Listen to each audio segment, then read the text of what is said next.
प्रदेश कांग्रेस कार्यालय में social media की चेयरमैन और राष्ट्रीय प्रवक्ता सुप्रिया श्रीनेत ने पत्रकार वार्ता कर नरेंद्र मोदी पर जमकर निशाना साधा। उन्होंने बताया कि 10 साल बाद भी अपनी छाती को पीट पीट कर बोल रहे हैं मोदी, हमने ये करके दिखाया और वो करके दिखाएंगे, यह मैंने काम किया है, आपने कुछ नहीं किया है। मोदी जी, आपने सिर्फ झूठ बोला 10 साल में। प्रधानमंत्री नरेंद्र मोदी को हमारा मैनिफेस्टो सूझ ही नहीं रहा है। उन्होंने मोदी को धन्यवाद कहा कि आप हमारे मैनिफेस्टो को पढ़कर बता रहे हैं 10 साल राज करने के बाद कांग्रेस को कोसने का काम कर रहे हैं। पीएम मोदी, इस देश में अन्याय के खिलाफ हमने अपना न्याय पत्र बनाया। हमारा घोषणा पत्र कहता है कि 30 लाख सरकारी पद खाली पड़े हुए हैं, उनको भरेंगे। अग्निवीर योजना खत्म करेंगे। इस देश में आधी आबादी को जब तक पूरा साथ नहीं मिलेगा तब तक आगे नहीं बढ़ेगी। हमारी सरकार जैसे ही बनेगी, महालक्ष्मी योजना के तहत नारी को सम्मान देंगे।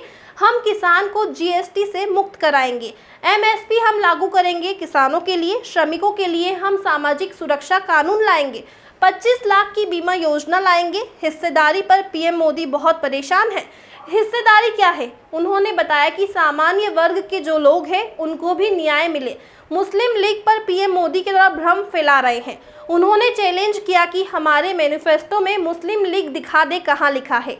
अगर इसमें कहीं लिखा होगा तो मुझे अगली बार भोपाल में प्रेस कॉन्फ्रेंस करने की इजाज़त मत देना और घुसने भी मत देना। प्रधानमंत्री ने कांग्रेस की मैनिफेस्टो के लिए बहुत कुछ बोल दिया। मंगलसूत्र के बारे में प्रधानमंत्री नरेंद्र मोदी को नहीं बोलना था। मंगलसूत्र एक सोने की चेन नहीं है, यह हमारी संस्कृति है। प्रधानमंत्री ने मंगलसूत्र को लेकर बहुत झूठ बोला। कांग्रेस की सरकार में 27 करोड़ लोग गरीबी से बाहर निकलकर आए थे। मोदी जी ने 2 हिंदुस्तान बनाए हैं, जहां उनका दोस्त एक दिन में करोड़ों रुपए कमाता है, वो दूसरे भारत में किसान मजदूरी कर रहा है। मोदी जी जहर उगल रहे हैं क्योंकि आपकी हार हो रही है। मोदी जी झूठ बोल देते हैं। नड्डा जी झूठ बोल रहे हैं। कांग्रेस जो है SC/ST आरक्षण करके मुसलमान को दे देंगे। आपको कोई जानकारी नहीं है। मोदी जी, आप 10 साल से प्रधानमंत्री बने हुए हैं। SC/ST OBC का आरक्षण लोकसभा और राज्यसभा में ही बदला जा सकता है, ना कि राज्य में। झूठ बोलते हैं भाजपा के राष्ट्रीय नेता। 500 रुपए सिलेंडर देने का जुमला था भाजपा का। मोदी जी, आप सब कुछ करिए मगर देश की विहाता का अपमान मत करिए, और आप महिलाओं के लिए कम ही बोले तो ठीक ही रहेगा। Bureau report. हम अपनी बात करेंगे, हमारा ये मैनिफेस्टो और ये कैसे तैयार हुआ। श्री राहुल गांधी ने कन्याकुमारी से कश्मीर तक इस देश की 4500 किलोमीटर की पदयात्रा करी। वो इस देश के हर वर्ग से, महिलाओं से, पुरुषों से, युवाओं से, बुजुर्गों से, सैलरीड क्लास से, बिजनेसमैन से, हर जात, हर संप्रदाय, विभिन्न भाषाएं बोलने वाले लोगों से मिले। उसके बाद उन्होंने मणिपुर से मुंबई की यात्रा करी। उस मणिपुर को, जिसको जलते हुए 11 महीने हो गए, लेकिन जब जब वहां जाने का वक्त आता है, प्रधानमंत्री के 8500 करोड़ के हवाई जहाज का ईंधन खत्म हो जाता है। और वहां पर भी वो लोगों से मिले। उसके बाद दिसंबर में हमारी घोषणा पत्र की समिति बनी। उन्होंने भी जाकर अलग अलग राज्यों में, अलग अलग शहरों में लोगों से, अलग अलग वर्गों से, समुदायों से, रिप्रेजेंटेटिव बॉडी से चर्चा की। उन सब का मेल जोल, जो लोगों ने हमें अपनी अपेक्षाएं बताई, अपनी आशंकाएं बताई, अपनी जो दिक्कतें बताई और जो अपनी आकांक्षाएं बताई कि उनकी क्या अपेक्षा है सरकार से, वो क्या चाहते हैं, वो किस दिशा में इस देश को, किस दिशा में अपने भविष्य को ले जाना चाहते हैं, उसके मूलभूत आधार पर ये 46 पृष्ठ का 15,329 वर्ड का ये घोषणा पत्र आपके सामने है, न्याय पत्र। और इसको न्याय पत्र भी हमने बहुत सोच समझ के कहा। 10 साल एक ऐसी सरकार है जिसने हर वर्ग के साथ अन्याय किया। हर उस समस्या का जिसका निर्माण नरेंद्र मोदी जी की नाक के नीचे, उनके तत्वावधान में, उनके कारण हुआ। चाहे वो बेरोजगारी हो, चाहे वो महंगाई हो, चाहे वो आर्थिक असमानता हो, चाहे वो गरीबों का निरंतर गरीब बनना हो, अमीरों का निरंतर अमीर बनना हो, चाहे वो महिला सुरक्षा हो, चाहे वो किसानों की बदहाली हो, चाहे वो श्रमिकों के पैरों के फफोले हो, उन सब का समाधान है इस न्याय पत्र में। और इसलिए हमने अन्याय के खिलाफ एक न्याय पत्र निकाला। मैं अपना इलेक्शन प्रचार शुरू किया तो उनको हमारे मैनिफेस्टो में मुस्लिम लीग की छाप नजर आई। और कुछ बातों को खुद से बोल देना चाहिए, मैं आपके सवालों का इंतजार भी नहीं करूंगी। 46 पृष्ठ का ये मैनिफेस्टो है, 15,329 शब्द है। हमारी वेबसाइट पर चले जाइएगा, चाहिए तो पीडीएफ अंग्रेजी हिंदी दोनों का भेज देते हैं, कंट्रोल F करिएगा। अगर मुस्लिम शब्द सुनाई देगा तो भोपाल में मुझे आइंदा से प्रेस कॉन्फ्रेंस करने की अनुमति आप लोग मत दीजिएगा। अगर एक भी मुस्लिम शब्द, मुस्लिम लीग शब्द आपको इसमें दिख जाए, और अगर नहीं दिखेगा तो अगले बीजेपी नेता को जरूर बोलिएगा कि इसमें ढूंढ कर वो शब्द दिखाए। उनको मुस्लिम लीग की छाप नजर आ रही है, इसमें मुझे युवाओं की छाप नजर आती है, इसमें किसानों की छाप नजर आती है, इसमें श्रमिकों की छाप नजर आती है, इसमें गलवान के उन 20 शहीदों की छाप नजर आती है जिनके लिए मोदी जी कहते हैं कोई घुसा हुआ नहीं है।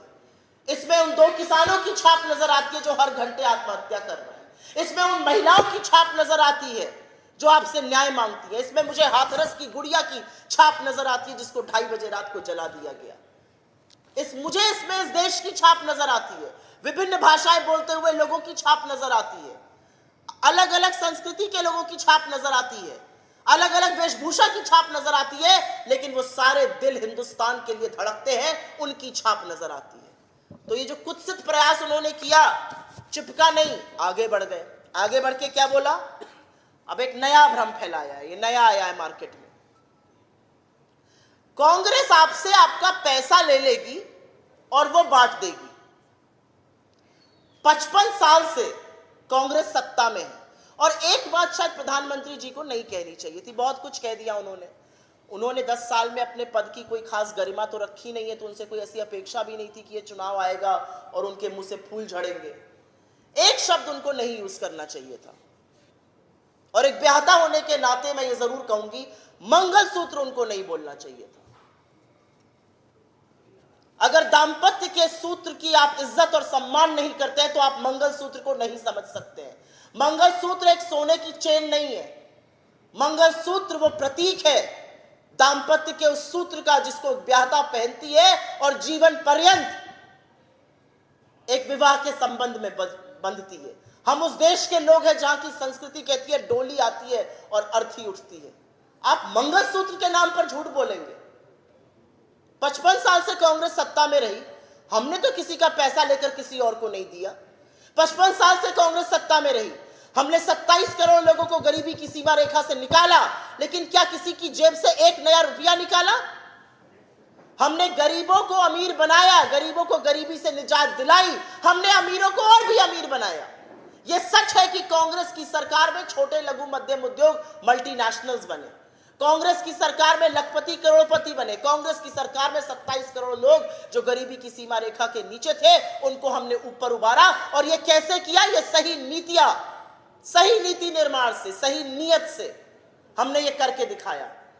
एक छोटी लकीर को छोटा करने के लिए उसको मिटाने की जरूरत नहीं है, उसके सामने लंबी लकीर खींच देना जरूरी होता है, और लंबी लकीर खींची जाती है सही नीति निर्माण से। क्या समस्या है मोदी जी को? क्या समस्या है उनको हमारे इस मैनिफेस्टो से? अगर हम गरीबों के हक की बात करते हैं तो क्यों उनके पेट में दर्द होता है? क्योंकि मोदी जी ने 2 हिंदुस्तान बनाए हैं, 2 भारत बनाए हैं।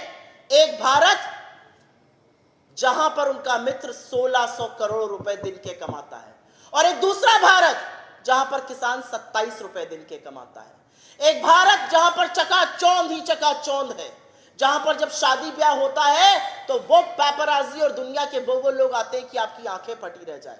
और एक वो भारत 20% जहां की आबादी 46 रुपए रोज पर अपनी गुजर बसर करने को मजबूर है। अगर आप मार्केट में चले जाइए, 2 ठंडी पानी की बोतलें ना मिले 46 रुपए में। 2 भारत जहां पर G20 के नाम पर स्वांग रचा जाता है और उसी दिल्ली शहर में गरीबों को ढकने के लिए पर्दे लगाए जाते हैं। 2 भारत जहां पर अपने मित्रों के लिए नीति निर्माण किया जाता है और जुमला दिया जाता है कि हवाई चप्पल वाला हवाई जहाज से चलेगा। असलियत यह है हवाई चप्पल वाले को आपने ट्रेन में चलने से दूभर कर दिया है। पिक्चरें देखिए, फोटोज जो आजकल आ रही हैं, लड़के बच्चे युवा स्त्री पुरुष ट्रेन के डिब्बे तो छोड़ दीजिए, ट्रेन के टॉयलेट में भेड़ बकरी की तरह बैठकर चलने को मजबूर है। रेलवे को तबाह करने का काम आपने किया। क्या किया आपने गरीबों के लिए? 5 करोड़ राशन दिया है मैंने, ये बड़ी उपलब्धि है आपकी। आप मेरे देश को इस कगार पर ले आए कि अगर 80 करोड़ को ना दीजिए तो वो भूखे मर जाएंगे। और वही लोग जब कहते हैं राशन तो ठीक है, रोजगार की बात करो तो आप मुंह फेर लेते हैं। दिक्कत क्या है? क्यों पेट में दर्द होता है गरीबों की बात करने पर? आज असलियत यह है कि गरीब विरोधी नरेंद्र मोदी जी ने अपना चेहरा पूरे विश्व के सामने और दुनिया के सामने दिखा दिया है। अगर वो गरीब विरोधी ना होते तो वो सिर्फ और सिर्फ बताएं और हाँ या ना में जवाब दें। क्या आप गिनती करने का, क्या आप सामाजिक और आर्थिक गिनती करने का समर्थन करते हैं या उसका विमत है? और अगर उस 56 इंच की छाती में चूहे का कलेजा नहीं है तो जरूर बताइएगा ये कि क्या आप जातिगत जनगणना के खिलाफ हैं या उसका समर्थन करते हैं? सदन में कहते हैं मैं समर्थन करता हूं, इलेक्शन रैली में बरगलाते हैं। ये किस तरह की बातें हैं? क्या भाषा बोल रहे हैं मोदी जी? पहले फेज के बाद उनकी भाषा और उनके बोल ऐसे बिगड़े, अब देखिए दूसरे फेज के बारे में क्या बोलते हैं। असलियत यह है चुनाव हाथ से निकल चुका है। असलियत यह है बीजेपी साउथ में साफ है, नॉर्थ में हाफ है और यही भारतीय जनता पार्टी का ग्राफ है। मोदी जी जहर उगल रहे हैं और निष्पक्ष चुनाव आयोग मोदी जी को नोटिस नहीं देता है, बीजेपी के अध्यक्ष को नोटिस भेजी जा रही है। कोई सेरिलैक खाते छोटे से बेबी है क्या? छुई हुई है क्या इस देश के प्रधानमंत्री? विष आप उगलेंगे, जहर आप उगलेंगे, गलत बात आप करेंगे, नोटिस बीजेपी के अध्यक्ष को क्यों भाई? छुई मुई का पौधा है क्या? छुई देंगे तो खुमला जाएंगे। अरे इस देश के संस्थानों के ऊपर एक जिम्मेदारी है निष्पक्ष चुनाव कराने की। निष्पक्ष नहीं है तो निष्पक्षता का भ्रम तो रहने देते। नोटिस दिए नड्डा जी को, क्या तमाशा है भाई ये? और अंत में मैं एक बहुत ही प्रमुख बात करना चाहती हूं क्योंकि एक नया शगुफा ये लाया गया बाजार में और ये नया शगुफा है जिसको मोदी जी ने पहले झूठ बोला। उनका एक और दिक्कत है, मोदी जी झूठ बोल देते हैं फिर सारी पार्टी को उस झूठ को दोहराना पड़ता है। अब नड्डा जी ने झूठ बोला। क्या झूठ है? कि कांग्रेस जो है वो SC ST आरक्षण खत्म करके मुसलमानों को दे देगी। इससे दो चीजें साफ है। इससे यह पूरी तरह से साफ है कि नरेंद्र मोदी बौखला गए, हताश हैं और अनर्गल बातें कर रहे हैं। और एक चीज और साफ है, और ये मैं कहना नहीं चाहती हूं उस देश के प्रधानमंत्री के लिए, लेकिन 10 साल सिर्फ झुंझुना ही बजाया है। अगर 10 साल झुंझुना ना बजाया होता तो थोड़ी से नियम कानून का ज्ञान होता जो नहीं दिखता है या ज्ञानता है। क्या बोल रहे हैं? कांग्रेस की सरकार ऐसा कर देगी। किसी कांग्रेस की सरकार ने ऐसी प्रस्तावना दी है? कोई ऐसा प्रस्तावित आपके पास आया है प्रपोजल किसी सरकार का? कोई ऐसा सरकारी दस्तावेज है जिसको आप सार्वजनिक कर सकते हैं? कुछ नहीं है, नील बटा सन्नाटा। और आप प्रधानमंत्री रहते हुए यह भी नहीं जानते कि SC ST OBC के आरक्षण में जरा सा भी फेरबदल, जरा सा भी संशोधन राज्य सरकारें नहीं कर सकती है। यह संशोधन सिर्फ और सिर्फ लोकसभा और राज्यसभा दोनों सदन कर सकते हैं। आपको यह भी जानकारी नहीं है? आप 10 साल से प्रधानमंत्री हैं इस देश के। कर्नाटक की बात करते हैं ना आप, कर्नाटक में मुसलमानों को 2B पिछड़े की श्रेणी में डाला गया, लेकिन यह हमने नहीं किया। ये 1974 में जो पिछड़ा आयोग वहां पर बना था हवानूर जी की अध्यक्षता में, उनकी रिपोर्ट के बेसिस पर किया गया। और इसकी भी अब आप असलियत सुन लीजिए। आपके घटक दल के सहयोगी देवेगौड़ा जी दम भरते हैं कि उन्होंने दिया था यह आरक्षण। 3 दशकों से है यह आरक्षण। पहले तो देवेगौड़ा जी से पूछिए जिनको आप कल आप गोदी में बिठा के घूम रहे हैं कि उनकी क्या मान्यता है इसके बारे में। और दूसरा 3 दशकों से है, 30 साल से है। आप क्या कर रहे थे? आपकी सरकार रही, 10 साल से आप केंद्र में हैं, आपने इसकी मुखालफत कभी नहीं करी। आप कभी नहीं गए किसी न्यायालय में। GST से मुक्त करेंगे, खाद, बीज, कीटनाशक, कृषि के उपक्रम जो GST के अंतर्गत वसूली हो रही है किसान से, उनको मुक्त करेंगे। और हम 16 लाख करोड़ मित्रों का नहीं लेकिन किसानों की कर्जा माफी जरूर करेंगे। 16 लाख करोड़ जो मित्रों की कर्जा माफी हुई, अगर वो पैसा किसानों पे लगा होता तो 25 बार आप किसानों की कर्जा माफी कर सकते थे, लेकिन इस सरकार ने नहीं की। कोई बात नहीं, घबराने की बात नहीं है, थोड़े दिनों की बेला है, चली चले की। अब हम लोग करके दिखाएंगे। श्रमिक और आप सब लोग जानते हैं ये जो जोमैटो, स्विगी, ब्लिंकिट ऐसे गिग वर्कर्स होते हैं जो 10 मिनट में आपके घर खाना पहुंचा देते हैं। चाय की पत्ती खत्म हो गई, चाय की पत्ती पहुंचा देते हैं। कभी किसी ने सोचा अगर इनको चोट लग जाए तो इनके परिवारों का क्या होगा? अगर 6 महीने के लिए टांग टूट गई तो इनके परिवारों का भरण पोषण कैसे होगा? क्या है इनकी सामाजिक सुरक्षा? और गिग वर्कर्स बहुत सारे हुए हैं, तो गिग वर्कर्स के लिए एक सामाजिक सुरक्षा कानून लाएंगे। जिस मनरेगा से हमने ग्रामीण भारत की तकदीर और तस्वीर बदल दी, उसका न्यूनतम मानदेय 400 रुपए करने जा रहे हैं। और 25 लाख की एक हेल्थ योजना, एक हेल्थ बीमा योजना जैसी राजस्थान में हम चलाते हैं, जिसको हमने शुरू करी थी, अभी भी चल रही है, उसको जरूर लाएंगे, जिसमें इलाज, दवाई, टेस्ट, डायग्नोस्टिक सब हो सके। और अंत में मैं जरूर बात करूंगी हिस्सेदारी की। हिस्सेदारी क्या है? हिस्सेदारी के बारे में बड़ा भ्रम भी फैलाया जा रहा है। हिस्सेदारी को लेकर खासे परेशान है मोदी जी, वही एक मैनिफेस्टो में हमारे उनको बात दिख रही है। क्या है हिस्सेदारी? हिस्सेदारी दलित, वंचित, शोषित, आदिवासी, पिछड़ों, जो हाशिए पर लोग हैं, उनको सम्मान मिले, उनको आगे आने का मौका मिले, ये तो है ही। लेकिन हिस्सेदारी का एक बहुत बड़ा पहलू जिस पर भ्रमित किया जाता है वो ये भी है कि सामान्य वर्ग के जो गरीब है, जो हाशिए पर हैं, उनको भी न्याय मिले, उनको भी कानूनी सुरक्षा मिले, उनके भी लोगों को राहत मिले। और इसीलिए हिस्सेदारी जरूरी है। अगर आपकी भगवान न करे टांग में चोट आ जाए तो डॉक्टर प्लास्टर चढ़ाएगा या क्रेप बैंडेज से इलाज करेगा या सिर्फ फिजियोथेरेपी कराएगा, इसका पता एक्सरे से चलता है। और वही एक्सरे है ये। और इस एक्सरे का नाम सुनकर हाड़ कांप गई है नरेंद्र मोदी जी की। जब एक्सरे करेंगे तभी पता चलेगा ना, हेयरलाइन फ्रैक्चर हुआ है, हड्डी पूरी टूटी है, लिगामेंट रप्चर हुआ है, वही है ये एक्सरे। अभी तो हमने ये कहा ही नहीं है हम आगे क्या करेंगे, उसके बावजूद परेशान है। तो हिस्सेदारी बिल्कुल होनी चाहिए। 80-85% आबादी और रिप्रेजेंटेशन 4-5% सेंट्रल यूनिवर्सिटीज में, IITs में, IIMs में। क्या एक वर्ग इस देश का कमतर है? बिल्कुल नहीं। लेकिन क्या उस वर्ग को आगे आने का मौका मिलना चाहिए? बिल्कुल मिलना चाहिए। क्या इस देश में अमीरों और गरीबों के बीच की बढ़ती खाई को पाटना चाहिए? बिल्कुल पाटना चाहिए।